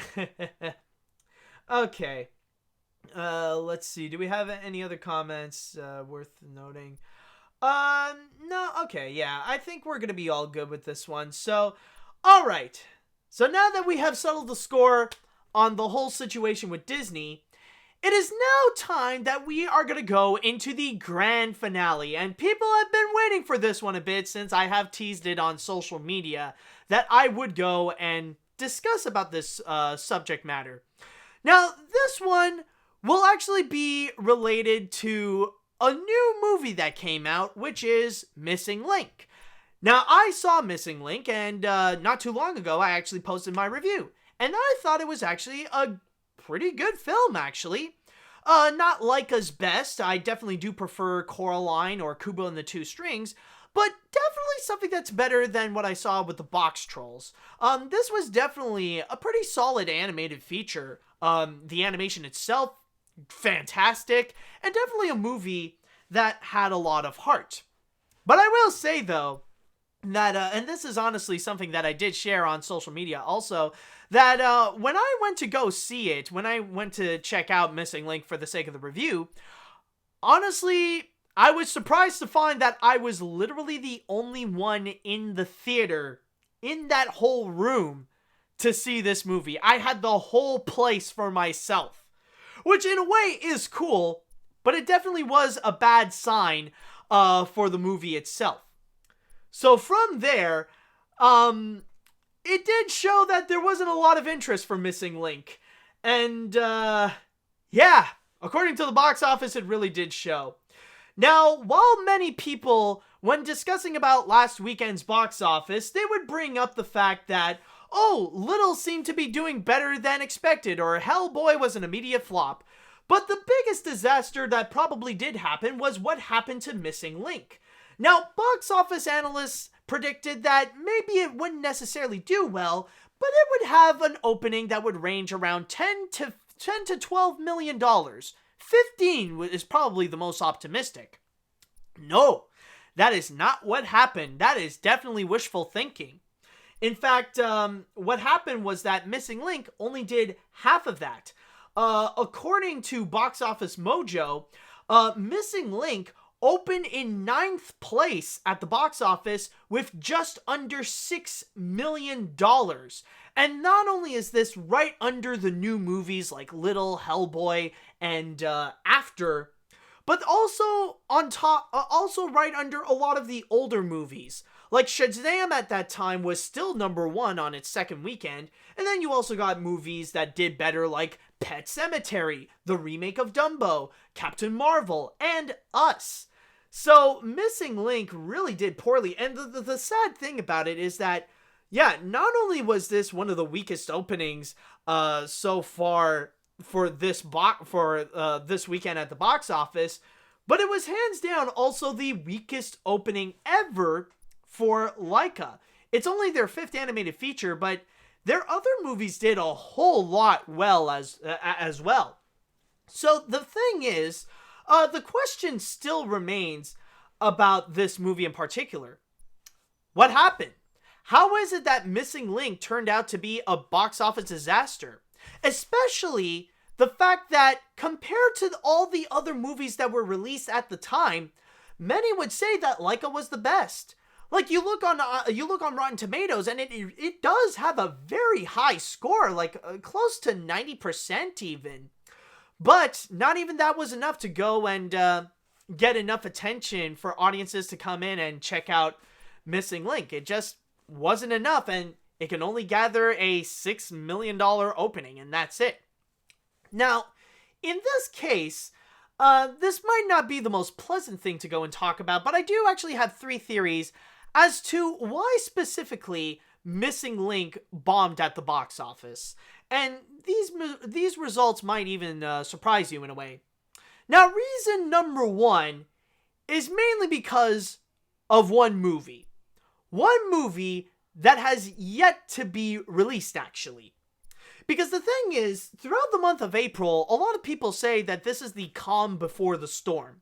A lot of people were pretty much expecting that all the new movies that would be coming out in April, yeah, they wouldn't be that successful. They wouldn't really get that much attention, with of course the exception of Shazam.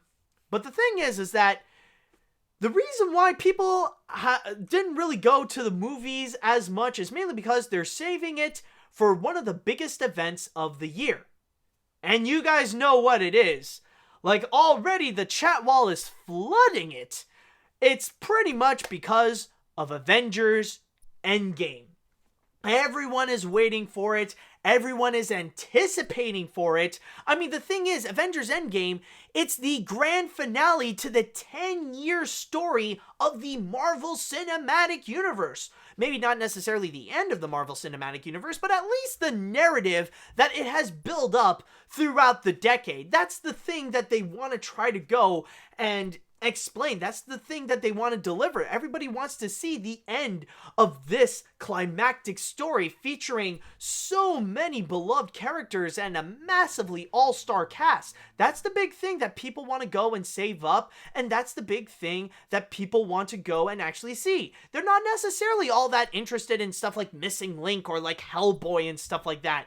they want to go and check out Avengers Endgame. In fact, that's actually a big reason as to why Captain Marvel became a billion-dollar hit. A key part is mainly because it is in anticipation of Avengers Endgame. Audiences want to get as much context as possible in order to go and understand everything that is going on in Avengers Endgame. And of course, Captain Marvel will be a key player into Endgame. So that's pretty much why so far not many movies are really that successful in the first place. It's for the hype and the anticipation for something like Endgame. Now that's just reason number one though. Now, reason number two, ironically enough, would actually be regarding the quality of Missing Link itself. And yeah, I know it sounds weird, but it actually is the fact that it's good. Not great, but good. And there is one major flaw with just being good in general. Because the thing is, when the movie is good, it's not necessarily in the levels of great that you must go see it. Like, oh my god, this thing is as good as Kubo and the Two Strings, you gotta go and check it out. But at the same time, it's not necessarily bad either, to the point that there are very few things to legitimately complain about or say that, man, this movie sucks because it has this thing and it's so cringy and all that stuff. And it does play, and I know it seems strange, but that does play a factor into why it's not really grabbing all that much interest. You notice how during that week, there were a lot more people that were discussing about the Hellboy reboot and how that thing sucks, how that thing deserves to be a bomb, how it's just so inferior in every way compared to the Guillermo del Toro movies. A lot of people would be talking about that. And yet, even though there's a lot of negativity on the Hellboy remake, and it could be almost unanimous to say that Missing Link is the superior film, at least Hellboy is a lot more interesting to talk about than Missing Link. And the thing is that we are talking about an original feature where Hellboy is it is a recognizable figure. People are more familiar with Hellboy, and the thing is that, yeah, as it is an original feature film with Missing Link, and that it is just good and not all that great, that could be part of the appeal why not many people were talking about it. And even if you do look into the actual reviews of, like that are in Rotten Tomatoes and stuff like that, you'll actually find that a lot of people do give it positive reviews, but they would say that it's okay, it's decent, it's, at best, it's just good.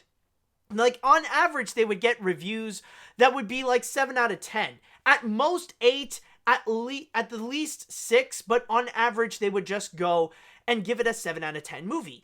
And not many people are really all that interested in 7 out of 10 movies, and that's why you don't really see a lot of word of mouth on it. Now, maybe you'll get some good word of mouth, but you're not going to get a lot of word of mouth in general.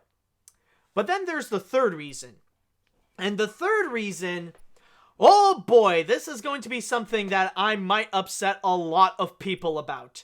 Now, I know that there are a lot of people that say that the main reason why Missing Link flopped is mainly because of the fact that the marketing is just not good. Oh, the marketing sucks, so it must be the movie bombed because the marketing sucks. The marketing didn't do enough to put in a lot of, they didn't put a lot of word about Missing Link.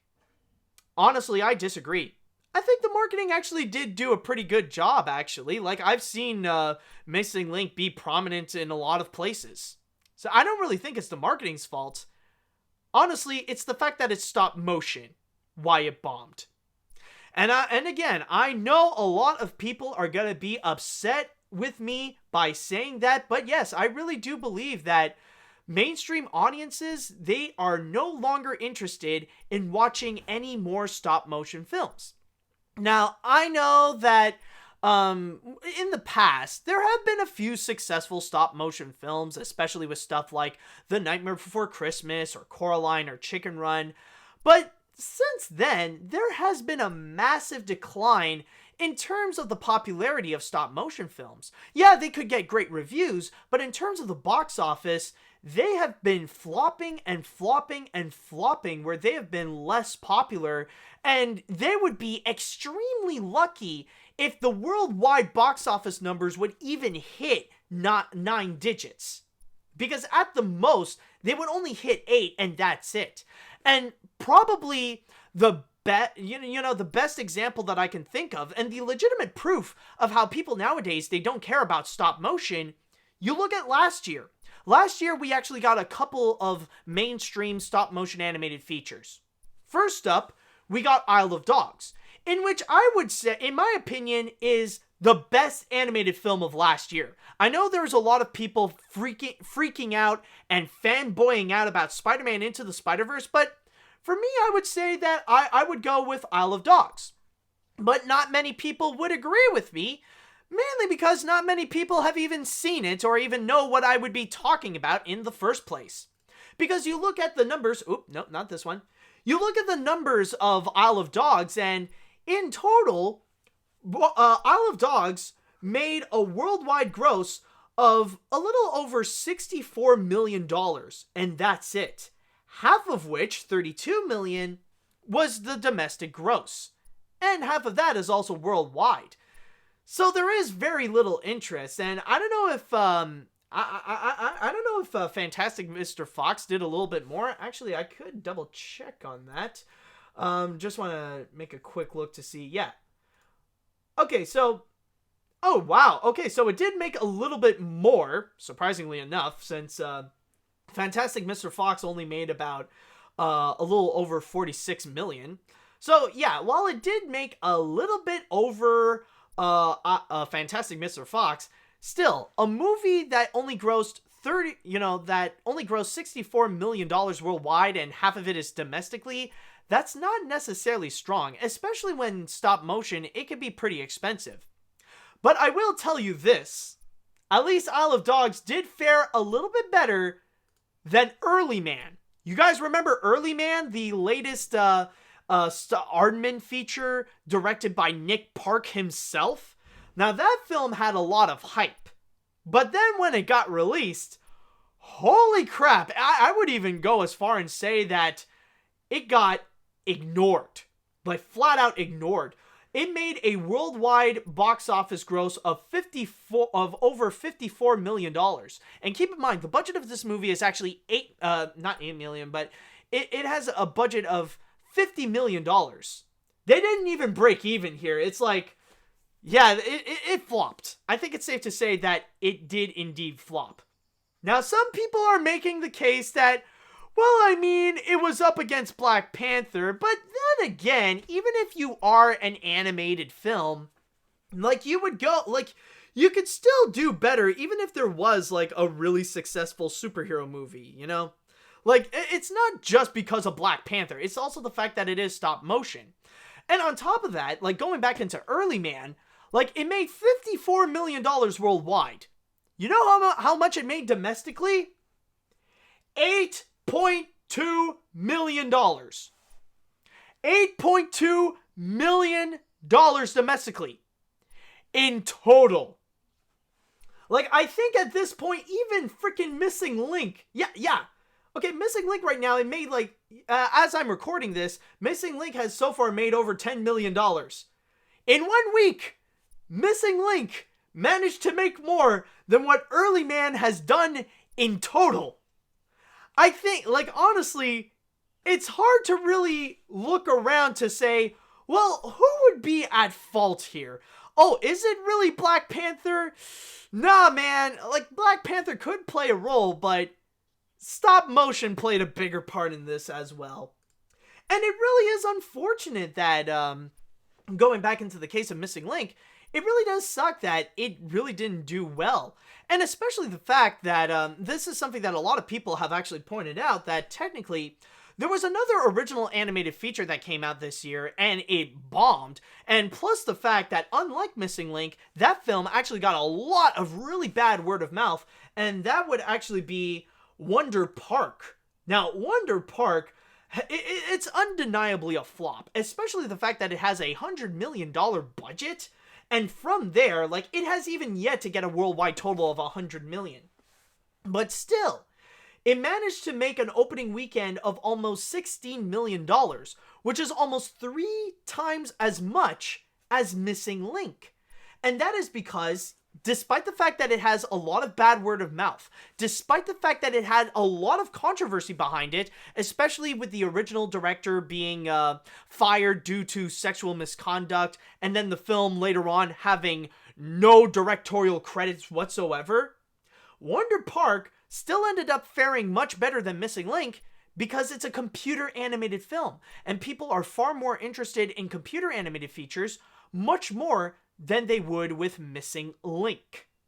So honestly, that is a big statement as to how stop motion nowadays, it just doesn't do well in theaters. And with Missing Link, it's a prominent example as to how really, like, going forward with stop motion features, yeah, in the long run, maybe they are profitable as they do get word of mouth later on. Like, even Kubo and the Two Strings, like, that was a movie that ended up becoming well remembered much later after its release.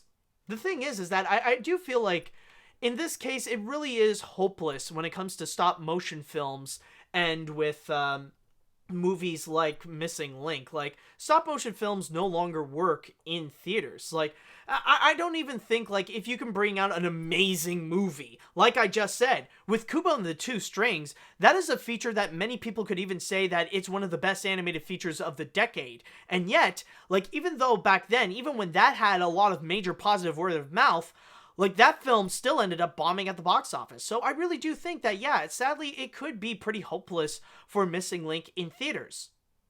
Keyword being in theaters. Now, this does not necessarily mean that this is going to kill off the art of stop motion and stuff like that. I do predict that in the future, we will still be seeing a lot more stop motion animated films, especially coming from Laika and from Aardman. But what I'm expecting is that pretty soon we are going to see them move to the smaller screen. We're not going to see them be as prominent on the big screen anymore, and they're just going to go and move on to go onto streaming services. Maybe we're going to go and see them on Netflix or on Disney Plus or on Hulu or on Amazon and stuff like that. That's where I'm expecting they're going to go, because in recent years, we are seeing more of a brighter future for stop motion in streaming services, much more than on the big screen. Case in point, you look at Netflix. They actually had a pretty good, pretty good reception when it came to The Little Prince. Now, I know that The Little Prince, it is half computer animated and half stop motion, but it still kind of counts considering that there were a lot of stop motion elements. So there was that. And they had it on their streaming service, and apparently it went pretty well. And then afterwards, not too long ago actually, we got the announcement that Netflix wants to bring back to life Guillermo del Toro's animated project of making a stop-motion adaptation of Pinocchio. So that's overall what I'm expecting that could happen. That people are going to take note about the fact that stop motion doesn't necessarily have a future or a foreseeable future on the big screen, so they are going to go and move on to places like Netflix. They're going to move on to places like streaming services in order to have a better and more prominent home, where hopefully they will gather a much bigger audience from there, where they're in the comfort of their own home, so probably they will be more encouraged to try more experimental stuff like stop motion. So that's honestly what I'm expecting from this, and maybe this could be the answer to the future of Laika and to the future of Aardman and all other kinds of stop motion films. But then again, that's just a bit of my theory. Well, we will have to wait and see, and I will say right now it does suck that, yeah, Missing Link is not doing well in the box office, but you know what? It is a good film, and I do encourage you guys to go and check it out. It may not be the best animated film that you'll see this year, but it is something that it is enjoyable. It is worth checking out to admire the animation, and I honestly do think it is an animated film that I do think that it is worth checking out in order to get an audience. I do feel like Missing Link is something that shouldn't necessarily be ignored. I mean, this is a film that, unlike most of the recent movies that I've seen this year, like, this is one that the animators and the filmmakers, they put in a lot of great effort into this, and it really is worth checking out. So, that's just a little bit of my say about the box office bomb of Missing Link, and I would like to pass on to the chat wall, and I would like to know, what do you guys think about the box office bomb of Missing Link? Do you think, like, what is your take on it? What do you think could be the reason why it bombed at the box office? Let me know your thoughts on this one. Okay. It's really sad that Missing Link is bombing at the box office. I haven't seen the movie, but it looks really fun. With Avengers Endgame coming next week, Missing Link is going to struggle to get back its budget. Animation is really struggling this year, with both Wonder Park and Missing Link flopping, and Lego Movie 2 and How to Train Your Dragon not making as much as their other franchises. Okay, I will say this though. It is true that the Lego Movie 2 is considered a flop right now. It is not a hit whatsoever. How to Train Your Dragon 3, while it is true that yes, it didn't necessarily perform as well, it still performed very well. Like, the thing with How to Train Your Dragon: The Hidden World, it still did very well. Like, in total, it made it already made $500 million, and it already, like, at this point, it has a big budget of $129 million, but it still already surpassed its budget. Like, I would say that out of all the animated films that got released so far, How to Train Your Dragon: The Hidden World is the only one that's a legitimate hit. Okay, anyways, let's see the next one. At least Missing Link didn't come out around the same time as two bad films like Fantastic Mr. Fox did. Seriously, what did those two bad films have that Fantastic Mr. Fox didn't? Are you sure? And you should make a video on stop motion films flopping at the box office. That could be an idea. Let's see. I feel sorry for the movie and Laika because they deserve better than this. I blame people for being interested in stop motion films, and Annapurna for not marketing it aware enough for this movie. Not saying they're bad, they're great companies to work with, except their films like Vice keep bombing at the box office since they became distributors. Also, I would rather see this movie again over Hellboy remake since I've seen it and regret seeing it. Oh dear. Okay, let's see. Any other ones that we have? I wish film distributors would be more careful to release an animated film, especially this month with Shazam, Pet Sematary, Hellboy, and especially Avengers Endgame, which will indeed hurt Missing Link's box office result. And the new Shaun the Sheep movie 2 might struggle as well, unfortunately. Yeah, I think the original Shaun... Yeah, if I just want to look back, I think the original Shaun the Sheep movie didn't do well. Just want to double check. How did the original Shaun the Sheep movie do? Yeah, okay, well, so I'm not expecting it's gonna do well domestically. It's really, like, Shaun the Sheep movie, I think it really is the kind where it really does depend on the foreign box office result, because yeah, it actually did manage to make over $100 million, which is great, but it really does depend on the foreign market in order to have Shaun the Sheep movie work. Let's see, do we have any other one? One final piece. This saddens me that stop motion isn't doing well in theaters, but every time I see any stop motion movie in theaters, I show as much love for it as much as I care for it. That's definitely good on you, dude. And I think, with all that said, this should wrap things up for this week's episode of AniMat's Crazy Cartoon Cast. I'm sorry if I don't have a lot of positive news, that I don't have a lot of great news to go and report, but I'm just working with what I can, and hopefully by next week we will have a bit more fun news, some stuff to be excited and to be happy about. We'll see what happens. But anyways, I still definitely had a great time. I still definitely had fun with you guys talking about the news this week. So I just want to end this off by saying thank you guys so much for this episode of AniMat's Crazy Cartoon Cast. Thank you guys so much for watching. Thank you guys so much for listening. I hope you all have a great Easter weekend. And with all that said, thank you guys so much for watching. And until next time, see you later, dudes!